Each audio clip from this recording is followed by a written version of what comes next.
எனக்கு ஒரு 1 hour முன்னாடி ஒரு நியூஸ் வந்தது, இந்த உலகத்தை விட்டு பாக்யராஜ் சார் தவறிட்டார். நல்ல டைரக்டர். அவர் படங்கள் நான் 2 படம் பண்ணியிருக்கேன். அதோட என்னுடைய ரிலேஷனோட such a great person, human being, நல்ல டைரக்டர். நான் இப்போ இங்கே டெல்லியில் இருக்கிறனால எனக்கு ஒன்றும் பண்ண முடியல சார். Sorry, miss you. ஏன்னா அந்த கல்யாணம் பண்ண டைம் எல்லாமே நான் போய் அவர்கிட்ட பேசும்போதும் என்னை பற்றியெல்லாம் ரொம்ப பெருமையாக பேசுவார். Great person.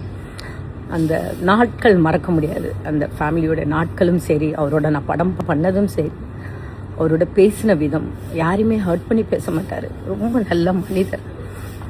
இந்த மாதிரி ஒரு வரவிட நல்ல மனிதருக்கு நம்மளை விட்டு போகிறாங்க சொல்லும் மனசு ரொம்ப ரொம்ப கஷ்டமாக இருக்குது. பாரதிராஜா சார், பாக்யராஜ் சார் நினச்சே பார்க்கல. எனக்கு இப்போ என்னென்னா, டெல்லியில் இருக்கேனே, என்னால் போக முடியல சுச்சுவேஷனில் இருக்குது.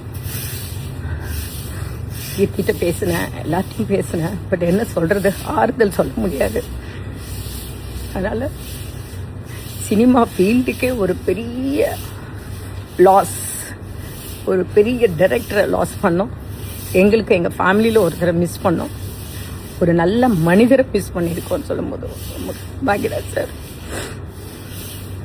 குஷியுடைய மேரேஜ் கூட நான் சங்கீத் அண்ட் மெஹந்தி போயிருந்தேன். கல்யாணத்துக்கு வராருன்னு சொல்லும்போது என்னால் இருக்க முடியல, டெல்லி வந்தனால. இப்போ நான் ஃபீல் பண்ணுறேன், ஐயோ அங்கே இருந்திருந்தாலும் அவர்கிட்ட நான் பேசியிருப்பேனே அப்படின்னு ரொம்ப மிஸ் பண்ணுறேன் sir. Miss you lot sir. Poornima சாருக்கும் சரி, பூர்ணிமா மேம் சரி, சாந்துனு சரி, கீர்த்தி சரி, அவங்க ஃபுல் ஃபேமிலி, என்ன சொல்கிறது தெரியல. Miss you sir. Bhagyaraj sir, you are great great sir. Thank you sir. No தேங்க்யூன்னு சொல்ல முடியல, ஏதோ வளருது வாய், பார்த்தே இல்லை. ஏன் சார் இவ்வளோ ஃபஸ்ட் டைம்லலாம் விட்டு போனீங்க? சினிமா ஃபீல்டு நல்லா இருக்குன்னு இந்த மாதிரி ஒரு நல்ல நல்ல ரைட்டர் டைரக்டர்ஸ்லாம் இருக்காங்க. Miss you sir, miss you sir.